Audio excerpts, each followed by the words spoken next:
All right, welcome to this explainer.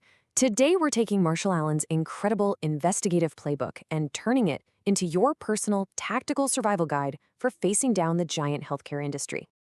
If you have ever felt totally powerless against the medical machine, you are absolutely in the right place. Let's be real for a second. Have you ever opened a medical bill and literally felt your jaw hit the floor? If you've ever been completely confused, overwhelmed, or honestly just downright furious looking at a massive hospital bill, trust me, you are definitely not alone. It's a shared American experience to open an envelope, look at a crazy number, and think there is absolutely no way this is correct. To put this into perspective, just look at this number, $765 billion. According to the National Academy of Medicine, that is how much the U.S. healthcare system completely squanders every single year. It's wild, right?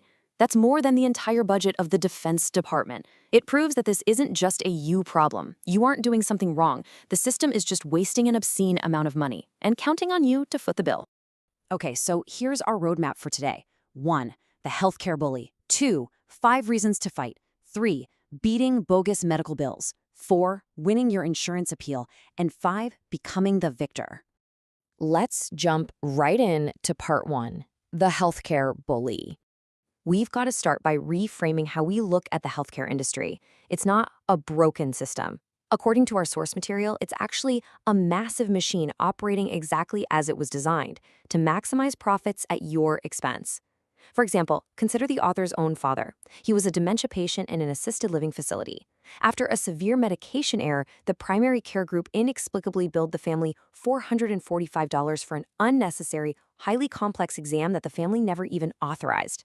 And here's the kicker. This isn't some rare anomaly. This is standard operating procedure. Take a vulnerable patient, add a lack of transparency, and boom, a massive bill. Moving on to part 2, 5 reasons to fight. Now that we know exactly who the Goliath is in this story, we need to build the mindset to load up your slang and fight back. Here are 5 huge reasons you can't just blindly write that check. First off, we pay for healthcare. You alone fund the system through your paycheck and taxes. Second, you are not treated as the customer. Third, the business of medicine actively exploits sickness for profit. Fourth, there's that obscene waste we talked about. And fifth, the system was literally made this way to keep prices sky high. Understanding this cartel-like behavior is the exact fuel you need to start pushing back. So here's the absolute truth of it. Employers fund health benefits using your compensation package. That means every single dollar spent is technically coming right out of your potential wages. Yet the industry treats insurers, brokers, and hospitals as the real customers. They get the VIP red carpet treatment, while you and I get sent to an endless automated phone tree when we have a simple question. All right, part 3, beating bogus medical bills. This is where the rubber meets the road.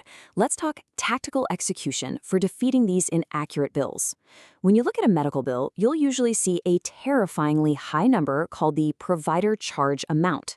Listen to me. Think of this as the medical equivalent of a car's MSRP. It is an inflated sticker price that nobody is actually expected to pay. The industry sets these numbers sky high just so they can turn around and offer discounts to insurers. So whatever you do, do not let that initial sticker shock panic you. Instead, use this 4-step David versus Goliath playbook to fight back. Number 1, never ever pay a lump sum. Always demand an itemized bill with specific billing codes. Number 2, match those codes against the explanation of benefits from your insurer. 3, get online and find out what a fair price actually is for those specific codes. And 4, negotiate.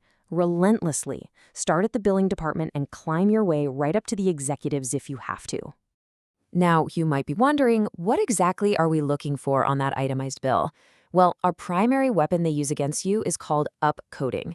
This happens when a provider uses a billing code that makes the care look way more complex than it actually was. Our source highlights a mother named Crystal Poulsen. She got a $323 phantom ER charge for her son Jack. They billed him for a moderately complex examination by a doctor who literally never even examined him. To catch up coding, you absolutely have to match the itemized bill to what actually happened in the room. And to verify all of this, you've got to decode your EOB, or explanation of benefits. This document is a total game changer. It strips the power away from the industry's confusing jargon. Basically, it's a roadmap from your insurer detailing exactly how a medical claim was processed, what they covered, and precisely what your financial responsibility is. Here's the golden rule. Never pay based on the provider's bill alone. Always use this EOB table structure. You're going to see the date, what the provider billed, the maximum amount your plan allowed, what the plan actually paid, and finally, your share. Listen, your share is the only column you should be looking at when it's time to open your wallet. If the hospital's bill doesn't perfectly match the your share box on your EOB, do not pay it.